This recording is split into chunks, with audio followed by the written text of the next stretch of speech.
राधे राधे। कैसे हैं आप सब लोग? उम्मीद है आप सब अच्छे होंगे और मैं भी बहुत अच्छी हूँ। आज आपके साथ बातचीत मैं अपना काम करते करते करूंगी, क्योंकि बेटी हो या महिला हो, उसके जीवन में सर्वोपरि काम रहा है। मैं ये बात आपसे क्यों कहना चाहती हूँ, क्योंकि कभी अगर जब छोटी रहती है ना बच्ची, और वो बच्ची स्कूल जाती है, तब भी जब स्कूल से लौट के आती है तो माँ उससे कहती है कि बेटा काम सीख लो, पराए घर जाना है। जब वो पराए घर में पहुंचती है तब भी उससे यही सवाल होता है। चाहे वो, आपने देखा होगा, कई महिलाएं नौकरी भी कर रही हैं, कई महिलाएं पॉलिटिक्स में भी हैं, और कई महिलाएं अपनी रोजमर्रा के कार्य के साथ अपनी जिंदगी निकाल रही हैं। लेकिन जो दैनिक जीवन में उनका कार्य भार होता है वो हमेशा कार्य करती हैं, क्योंकि महिला लोगों की नजर में, और वैसे भी हमारा ये जो देश है वो पुरुष प्रधान देश है, और महिला चाहे कितनी भी जागरूक हो या कुछ भी, लेकिन ग्रस्त जीवन से वो कभी निवृत्त नहीं हो पाती। मैं ऐसा आपको क्यों कह रही हूँ? क्योंकि मैंने जहां तक जीवन को देखा है, या जहां तक जिंदगी को जिया है, या जहां तक मेरा अनुभव है, मैंने छोटे से आज तक कई गांवों में जाके देखा, अपने मोहल्ले में जाके देखा, और अपनी माँ से सीखा है कि आप कितना भी पढ़ लो, कितनी भी सक्षम हो जाओ, कितनी भी बड़ी हो जाओ, या कुछ भी कर लो, लेकिन आपको अपने जीवन शैली में जो गृहस्थी के कार्य होते हैं वो कभी आपसे दूर नहीं हो पाते।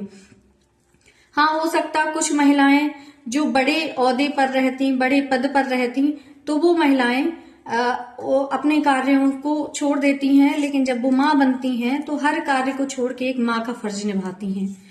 कई बार देश में, विदेशों में कई घटनाएं घटित हो जाती, जैसे आज हमने देखा है राजस्थान की प्रेम बाईसा, उन्होंने एक समाज के चलते अपने जीवन को विराम दे दिया है।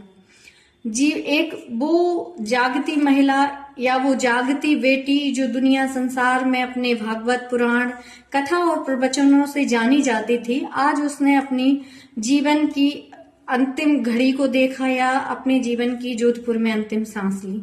क्या जरा से तुच्छ प्राणी, जिनकी खुद की मानसिकता विकसित नहीं है, जो स्वयं विकसित नहीं है, वो किसी के ऊपर लालछन लगाने वाले होते कौन हैं?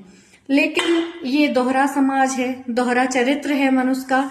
वो स्वयं कैसे भी हो, कुछ भी हो, लेकिन वो दूसरों पे लालछन लगाना नहीं छोड़ते।